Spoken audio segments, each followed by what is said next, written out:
Next, an editorial reflecting the views of the United States government. In too many countries around the world, criminals have built great empires on laundered funds to infiltrate and corrupt government institutions.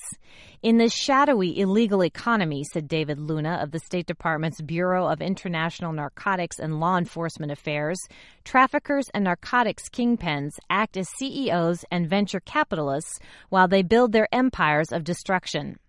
These illicit activities have taken over a significant chunk of the world economy.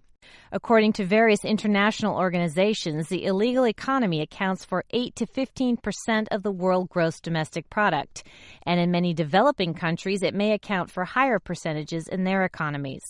The World Trade Organization estimates that the value of counterfeit and pirated goods alone is equivalent to some 7% of the world's merchandise.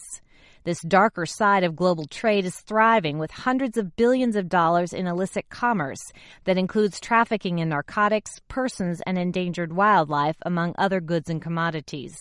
Simply put, illicit trade is an obstacle to shared prosperity by breeding corruption and siphoning capital and human resources away from legitimate economic activity. The best way to combat illegal trade is through collective action. This includes strengthening cross-border cooperation to tackle illicit commerce and help communities to seize the benefits of open trade to achieve sustainable development and security. Country implementation of the WTO's Trade Facilitation Agreement will play a critical role in this process.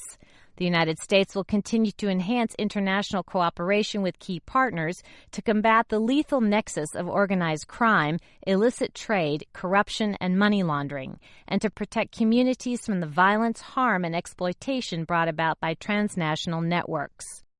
The U.S. will do this by enhancing its efforts to break their corruptive power, attacking their financial underpinnings, following the money and stripping them of their illicit wealth, and severing their access to the financial system.